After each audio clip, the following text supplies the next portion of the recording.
قل هل يستوي الذين يعلمون والذين لا يعلمون؟ الحمد لله رب العالمين والصلاة والسلام على أشرف الأنبياء والمرسلين نبينا محمد وعلى آله وصحبه أجمعين ومن تبعهم بإحسان إلى يوم الدين أما بعد. آج توحید کا چوتھا سبق ہے. پچھلے سبق کے اندر ہم نے محمد رسول اللہ صلی اللہ علیہ وسلم کی شہادت کا اقرار، اس کا مفہوم اور اس کے جو تقاضے اور شروط ہیں اس کے تعلق سے آپ کو بتلایا گیا تھا. آج کے اس چوتھے سبق کے اندر ہم پڑھیں گے کہ توحید کا لغوی اور شرعی مفہوم کیا ہے، توحید کی فضیلت کیا ہے قرآن اور صحیح حدیث کی روشنی میں، اور توحید کے اجمالی طور پہ توحید کی کتنی قسمیں ہیں. آئیے تو دیکھتے ہیں سب سے پہلے کلمہ توحید کے لغوی و شرعی معنی و مفہوم کے تعلق سے کیا چیزیں ہمیں ملتی ہیں. توحید وحد یوحد توحید، باب تفعیل کا یہ مصدر ہے، یہ عربی زبان کی ایک ترکیب ہے. توحید اسی سے واحد کا لفظ ہے، تفصیل کے وزن پہ یہ ہے. وحد الشیء کا معنی ہوتا ہے کہ کسی چیز کو ایک بنانا، ایک ہونے کا اعتقاد رکھنا. توحید کا شرعی مفہوم یہ ہے جب ہم کہتے ہیں کہ اللہ کی توحید پر ہمارا ایمان ہو، اس پر یقین ہو، اس کا اقرار ہو، تو اس کا مطلب یہ ہوتا ہے کہ اس بات کا اعتقاد رکھا جائے کہ اللہ رب العالمین ایک ہے، اپنے رب ہونے میں، اپنے حقیقی معبود ہونے میں، اور اپنے اچھے اچھے پیارے پیارے نام اور صفات کے پائے جانے میں. ہر ناحیے سے اللہ رب العالمین اکیلا ہے، تنہا ہے. اللہ رب العالمین صرف اور صرف تنہا خالق و مالک اور رازق ہے. اللہ رب العالمین ہی حقیقت میں عبادت کا مستحق ہے، اور اللہ رب العالمین کے جو نام ہیں اور وہ نام جن صفات پر دلالت کرتے ہیں اس کے اندر بھی اللہ رب العالمین اکیلا ہے، اس میں بھی کوئی اللہ تعالیٰ کے ذات کا کوئی شریک نہیں ہے. تو توحید گویا ان تینوں اہم نکات پر مشتمل ہے. اللہ رب العالمین کی ربوبیت کا بھی اقرار ہو، اس میں اللہ رب العالمین کی الوہیت بھی شامل ہو، اور اللہ تعالیٰ کے اچھے اچھے نام اور صفات پر بھی یقین ہو. دوسرا جو نقطہ ہے آج کے درس کا کہ اس توحید کی فضیلت کیا ہے، جس توحید کے بارے میں اہل سنت والجماعت کے لوگ یا ان کے علماء گفتگو کرتے رہتے ہیں، اس توحید کی فضیلت کیا ہے. اگر کوئی شخص اس توحید پر کا اقرار کرتا ہے، اس کو مانتا ہے، تو اس کو کیا بینیفٹ ملے گا، کیا ثمرہ حاصل ہوگا، اسے کیا فائدہ حاصل ہوگا. آئیے دیکھتے ہیں نصوص کی روشنی میں کہ اس توحید کے فضیلت کے تعلق سے کیا چیزیں ہمیں ملتی ہیں. سب سے پہلی فضیلت یہ ہے کہ توحید ہی جن و انسان کی تخلیق کا سبب ہے. اگر اس توحید کا اقرار مقصد نہ ہوتا تو اللہ رب العالمین جن و انسان کی تخلیق ہی نہیں کرتا. چنانچہ اللہ تعالیٰ کہتا ہے وَمَا خَلَقْتُ الْجِنَّ وَالْإِنسَ إِلَّا لِيَعْبُدُونَ، جنوں اور انسانوں کو ہم نے پیدا کیا ہے صرف اور صرف اپنی عبادت کے لیے، اپنی عبادت کے اندر توحید کو قائم کرنے کے لیے. اللہ رب العالمین نے اپنی عبادت کے لیے، اور ہم نے ذکر کیا کہ توحید کے شرعی مفہوم میں یہ چیز داخل ہے کہ اللہ تعالیٰ کو ہی حقیقی معبود تسلیم کیا جائے، اللہ تعالیٰ کے ساتھ کسی اور کی عبادت نہ کی جائے کیونکہ وہ شرک اور کفر ہے. تو توحید جن و انسان کی تخلیق کا مقصد ہے، اسی لیے اللہ رب العالمین نے ہماری اور آپ کی تخلیق کی ہے تاکہ ہم پوری زندگی اللہ رب العالمین کی ہی عبادت اور اطاعت کریں. معاذ بن جبل رضی اللہ تعالیٰ عنہ کی حدیث بھی ہے صحیحین کی. ایک بار اللہ کے رسول صلی اللہ علیہ وسلم کے ساتھ وہ ایک سواری پر بیٹھے ہوئے تھے، صحیحین کی حدیث ہے، صحیح بخاری اور مسلم کی. تو آپ نے فرمایا کہ یا معاذ اتدری ما حق اللہ علی العباد وما حق العباد علی اللہ. اے معاذ، یہ معاذ ابن جبل ہیں، بڑے عظیم صحابی رسول ہیں. آپ نے فرمایا کہ اے معاذ، کیا آپ کو پتہ ہے کہ بندوں پر اللہ کا کیا حق ہے اور اللہ پر بندوں کا کیا حق ہے؟ کہتے ہیں قلت اللہ و رسولہ اعلم. میں نے کہا اللہ اور اللہ کے رسول زیادہ جانتے ہیں. قال، آپ صلی اللہ علیہ وسلم نے فرمایا کہ فإن حق اللہ علی العباد ان یعبدوا اللہ ولا یشرکوا بہ شیئا. بندوں پر اللہ کا حق یہ ہے کہ وہ صرف اللہ کی عبادت کریں اور اللہ تعالیٰ کے ساتھ کسی کو بھی شریک نہ ٹھہرائیں. وحق العباد علی اللہ عز وجل الا يعذب من لا یشرک بہ شیئا. اور بندوں کا حق اللہ پر یہ ہے کہ اللہ تعالیٰ کسی کو بھی، اور یہ حق اللہ تعالیٰ نے خود اپنے اوپر واجب قرار دیا ہے. ایسا نہیں کہ ہمارا کوئی حق ہے اللہ کے اوپر، اللہ تعالیٰ کا ہی حق ہمارے اوپر ہے. لیکن اللہ تعالیٰ نے خود اپنے اوپر یہ واجب کر لیا ہے کہ جو اللہ تعالیٰ کے ساتھ شریک نہ ٹھہرائے کسی کو، تو اللہ تعالیٰ اسے عذاب سے بھی دوچار نہ کرے.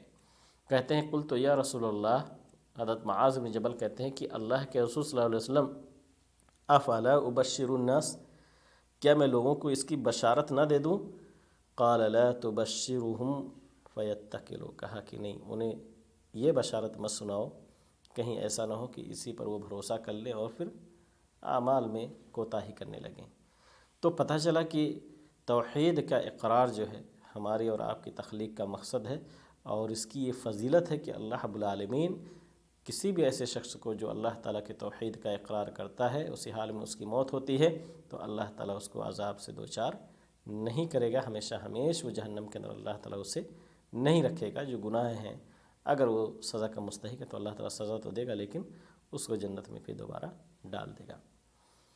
ایسے ہی اس توحید کی فضیلت کے تعلق سے ہم یہ بھی کہہ سکتے ہیں، دوسرا پوائنٹ یہ ہے کہ یہ تمام رسولوں کی رسالت اور انبیاء اکرام کی نبوت کا اصل ہدف ہے.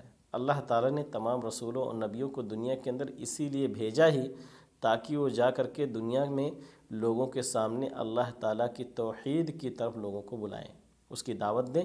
جو اقرار کر لیں وہ مومن ہوتے تھے، اور جو نافرمانی کرتے تھے وہ اللہ تعالیٰ کے عذاب کے مستحق ہوتے تھے. چنانچہ اللہ تعالیٰ قرآن میں کہتا ہے کہ وَلَقَدْ بَعَثْنَا فِي كُلِّ أُمَّةٍ رَسُولًا أَنِ اعْبُدُوا اللَّهَ وَاجْتَنِبُوا الطَّاغُوتَ، کہ ہم نے ہر امت کے اندر رسول بھیجا. ہر قوم، ہر امت کے اندر اس رسول کا مقصد کیا تھا بھیجنے کا؟ وہ رسول یہ کہتے تھے لوگوں کے پاس جا کر کہ اللہ کی عبادت کرو اور طاغوت کی عبادت سے، شیطان کی عبادت سے اجتناب کرو.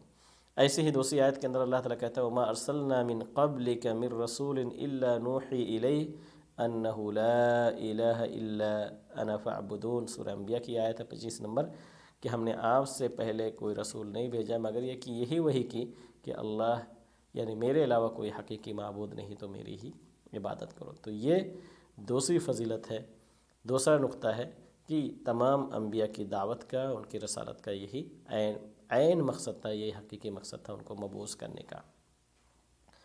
تیسری فضیلت جو حدیث سے ہمیں پتہ چلتی ہے کہ توحید ہی دین اسلام کی اساس، اس کا بنیادی پہلو ہے. چنانچہ اللہ تعالیٰ کہتا ہے قرآن مجید کے اندر کہ وَمَن يَبْتَغِ غَيْرَ الْإِسْلَامِ دِينًا فَلَن يُقْبَلَ مِنْهُ وَهُوَ فِي الْآخِرَةِ مِنَ الْخَاسِرِينَ. سورہ آل عمران کی 85 نمبر آیت ہے کہ جو اسلام کو چھوڑ کر کے کوئی اور دین چاہے گا، اللہ تعالیٰ کبھی بھی اسے قبول نہیں کرے گا اور آخرت میں نقصان اٹھانے والوں میں سے ہوگا. ایسے ہی حضرت عبداللہ ابن عمر رضی اللہ تعالیٰ عنہ کی حدیث ہے صحیح مسلم کی کہ بنی الاسلام علی خمس علی ان یوحد اللہ. یہ عبداللہ ابن عمر بن العاص کی یہ حدیث ہے صحیح مسلم کے اندر کہ اسلام کی بنیاد 5 چیزوں پر ہے. پہلی بنیادی چیز یہ ہے کہ وہ اللہ تعالیٰ کو ایک قرار دیں، اللہ تعالیٰ کی توحید کا اقرار کریں. توحید کی فضیلت کے تعلق سے ہم یہ بھی کہہ سکتے ہیں کہ توحید ہی دعوت کا مین بنیادی حصہ ہے، اور یہی سب سے اہم ہدف بھی ہے، سب سے اہم مقصد ہے. اگر توحید نہ ہو کسی بھی داعی کی دعوت کے اندر تو اس کی وہ دعوت بیکار ہے، کیونکہ نہ تو انبیاء کرام کا یہ مشن تھا کہ توحید کو چھوڑ کر کے کسی اور کی طرف بلائیں، اور نہ ہی دنیا کا کوئی حقیقی داعی اس وقت تک داعی ہو سکتا ہے جب تک کہ وہ توحید کی طرف لوگوں کو دعوت نہ دیں۔ چنانچہ اللہ کے رسول صلی اللہ علیہ وسلم نے جب یمن میں اپنے بعض صحابہ اکرام کو داعی بنا کر کے بھیجا، معاذ بن جبل، اسی طریقے سے ابو موسیٰ اشعری رضی اللہ تعالیٰ کو بھی وہاں بھیجا، تو آپ نے ان کو یہی نصیحت کی کہ انک تقدم علی قوم من اہل الکتاب فلیکن اول ما تدعوہم الی ان یوحدوا اللہ۔ تصور کہ وہ اہل کتاب کی طرف جا رہے ہیں، یعنی یہود و نصارہ کی طرف، جو کہ ایسی قوم تھی جو رسولوں کی رسالت کا اقرار کرتی تھی اور آسمانی کتابوں پر بھی ایمان رکھتی تھی، یعنی دعوے میں گرچہ دعویٰ ہی کر رہے تھے، حقیقت تو بہت دور تھی اس سے، لیکن اس کے باوجود اللہ کے رسول صلی اللہ علیہ وسلم انہیں تنبیہ کرتے ہیں کہ سب سے پہلی چیز جسے آپ انہیں جس کی طرف دعوت دو وہ اس بات کی دعوت دو کہ اللہ رب العالمین کو ایک مانیں، اللہ تعالیٰ کی وحدانیت کا اقرار کریں۔ ایسی اس توحید کی فضیلت میں یہ بھی کہا جا سکتا ہے کہ توحید جنت میں داخلے کا اور جہنم سے نجات کا سب سے اہم ذریعہ ہے۔ چنانچہ اللہ رب العالمین نے قرآن مجید کے اندر ذکر کیا ہے کہ لَقَدْ كَفَرَ الَّذِينَ قَالُوا إِنَّ اللَّهَ وَالْمَسِيحُ ابْنُ مَرْيَمَ وَقَالَ الْمَسِيحُ يَا بَنِي إِسْرَائِيلَ اعْبُدُوا اللَّهَ رَبِّي وَرَبُّكُمْ إِنَّهُ مَن يُشْرِكْ بِاللَّهِ فَقَدْ حَرَّمَ اللَّهُ عَلَيْهِ الْجَنَّةَ وَمَأْوَاهُ النَّارُ وَمَا لِلظَّالِمِينَ مِنْ أَنصَارٍ۔ تو اس آیت کے اندر اللہ تعالیٰ نے ذکر کیا کہ جو شخص اللہ تعالیٰ کے ساتھ شرک کرتا ہے تو اللہ تعالیٰ نے اس کے اوپر جنت کو حرام قرار دیا ہے، اس کا ٹھکانہ جہنم ہے، اور ظالموں کا کوئی مددگار نہیں ہوگا۔ سورہ مائدہ کی 72 نمبر آیت ہے۔ اس آیت سے یہ بھی معلوم ہوا کہ جو شخص توحید کا اقرار کرے گا تو اللہ تعالیٰ اس کو جنت کے اندر داخل کرے گا۔ اس کے بعد اس توحید کی فضیلت میں ہم یہ بھی کہہ سکتے ہیں کہ عمل کی قبولیت کے لیے بھی توحید کا ہونا شرط ہے، کیونکہ اگر آدمی کے اپنے عمل کے اندر توحید نہ ہو، یعنی اخلاص نہ ہو، اللہ رب العالمین کے لیے خالص وہ عمل نہ ہو، تو وہ عمل برباد ہے، اس عمل کی کوئی حیثیت نہیں ہے۔ اللہ تعالیٰ نے قرآن میں سورۃ الزمر کے اندر ذکر فرمایا کہ وَلَقَدْ أُوحِيَ إِلَيْكَ وَإِلَى الَّذِينَ مِن قَبْلِكَ لَئِنْ أَشْرَكْتَ لَيَحْبَطَنَّ عَمَلُكَ وَلَتَكُونَنَّ مِنَ الْخَاسِرِينَ، کہ آپ کی طرف اور آپ سے پہلے اور لوگوں کی طرف بھی اور نبیوں کی طرف اس بات کی وحی کی گئی کہ اگر آپ نے شرک کیا لَيَحْبَطَنَّ عَمَلُكَ، تو آپ کا عمل ضرور بضرور برباد ہو جائے گا اور آپ نقصان اٹھانے والوں میں سے ہو جائیں گے۔ تو اگر یہ خطاب انبیاء اور رسل سے ہے تو تصور کریں ہمارے اور آپ کے عمل کے اندر اگر شرک اور کفر داخل ہو جائے تو پھر وہ عمل کس حد تک برباد ہوں گے، اس کا اندازہ اس آیت سے ہم اور آپ لگا سکتے ہیں۔ ایسے اللہ تعالیٰ کہتا ہے قرآن مجید کی سورہ قحف کے اندر کہ فَمَنْ كَانَ يَرْجُو لِقَاءَ رَبِّهِ فَلْيَعْمَلْ عَمَلًا صَالِحًا وَلَا يُشْرِكْ بِعِبَادَةِ رَبِّهِ أَحَدًا، کہ جو اپنے رب سے ملاقات کی امید رکھتا ہو اسے چاہیے کہ عمل صالح کرے۔ عمل صالح کے لیے علماء نے ذکر کیا ہے کہ اس آیت کے اس ٹکڑے سے اتباع سنت کا حکم ملتا ہے، کیونکہ کوئی عمل اس وقت تک عمل صالح نہیں ہو سکتا جب تک کہ سنت کے مطابق نہ ہو۔ وَلَا يُشْرِكْ بِعِبَادَةِ رَبِّهِ أَحَدًا، اور اپنے رب کی عبادت میں کسی کو شریک نہ ٹھہرائے۔ تو اس آیت سے علماء نے عمل کے 2 بنیادی شرطوں کو ثابت کیا ہے کہ اخلاص بھی ہو اور اتباع سنت بھی ہو تو اللہ تعالیٰ اس عمل کو قبول کرتا ہے، ورنہ نہیں کرتا ہے۔ ایسے ایک بہت ہی بڑے معروف امام ہیں، امام ابو عبداللہ الشتری رحمہ اللہ، کہتے ہیں کہ ایمان قول، عمل، نیت اور سنت کا نام ہے۔ اگر بغیر عمل کے صرف قول پایا جائے، یعنی عمل نہ ہو، صرف قول ہو، صرف زبان سے آدمی کہے مومن ہو مومن ہو مومن ہو یا مسلمان ہو، اس کا کوئی فائدہ نہیں، کیونکہ عمل ضروری ہے۔ تو اگر بغیر عمل کے صرف قول ہی آدمی کرے تو یہ کفر ہے۔ اگر قول و عمل ہو لیکن نیت نہ ہو تو یہ نفاق ہے، اور اگر قول بھی ہو، عمل بھی ہو، نیت بھی ہو لیکن سنت کے مطابق نہ ہو تو وہ بدعت ہے اور وہ بھی گمراہی ہے۔ ایسی توحید کی فضیلت میں ہم یہ بھی کہہ سکتے ہیں کہ اگر آدمی توحید کا اقرار کرے تو یہ گناہوں کو بھی یہ چیز مٹا دیتی ہے، برائیوں کو دور کرتی ہے۔ اللہ کے رسول صلی اللہ علیہ وسلم کی حدیث قدسی ہے، اللہ رب العالمین کہتا ہے کہ یا ابن آدم لو اتیتنی بقراب الارض خطایات کم لقیتنی لا تشرک بی شیئا لاتیتک بقرابها مغفرہ، کہ اے ابن آدم اگر تم زمین بھر کر کے تم خطایا لے کر کے آؤ گے، یا ابن آدم لو اتیتنی بقراب الارض خطایا ثم لقیتنی لا تشرک بی شیئا، پھر ایسی حال میں تم مجھ سے ملو کہ میرے ساتھ تم کسی چیز کو شریک نہ ٹھہراؤ، لاتیتک بقرابها مغفرہ، تو میں اسی کے بقدر مغفرت لے کر کے تمہارے پاس آؤں گا، یعنی زمین بھر کر کے تمہارے لیے مغفرت ہوگی۔ تو یہ توحید کے فضیلت کے تعلق سے بعض نصوص، بعض احادیث آپ کے سامنے پڑھی گئی۔ ویسے علماء نے ذکر کیا ہے کہ اگر شرعی اذکار کو اگر ہم دیکھیں گے، جو صبح شام سونے جاگنے اٹھنے بیٹھنے کے جو اذکار ہمیں سکھلائے گئے ہیں، تو اس کے اندر بھی آپ کو صرف اور صرف توحید کا اقرار ہی ملے گا۔ چنانچہ بعض احادیث کے اندر نبی کریم صلی اللہ علیہ وسلم صراحت کے ساتھ ذکر کیا، بتلایا ہمیں کہ افضل الذکر لا الہ الا اللہ و افضل الدعاء الحمدللہ۔ ایسی ہی حضرت عبداللہ بن عباس رضی اللہ تعالیٰ عنہ کی حدیث ہے کہ نبی کریم صلی اللہ علیہ وسلم پریشانی کے وقت جو ہے، کرب اور تکلیف کے وقت آپ پڑھا کرتے تھے کہ لا الہ الا اللہ العظیم الحلیم، لا الہ الا اللہ رب العرش العظیم، لا الہ الا اللہ رب السماوات و رب الارض و رب العرش الکریم۔ صحیح مسلم کی حدیث ہے۔ اس طریقے سے اور بھی اذکار ہمیں بکثرت ملتے ہیں جس میں توحید کا بار بار اقرار کیا جاتا ہے۔ اللہ تعالیٰ سے دعا کریں گے کہ اللہ رب العالمین ہم سب کو توحید کے معنی و مفہوم کو سمجھنے اور اسی کے مطابق عملی زندگی گزارنے کی توفیق دے، اور ہمارا خاتمہ بھی اللہ رب العالمین توحید کے حالت میں بھی کرے، اور ہم سب کو اللہ تعالیٰ جنت الفردوس میں جگہ دے۔ آمین وآخر دعوانا رب العالمین۔ السلام علیکم ورحمۃ اللہ وبرکاتہ۔ قل هل يستوي الذين يعلمون والذين لا يعلمون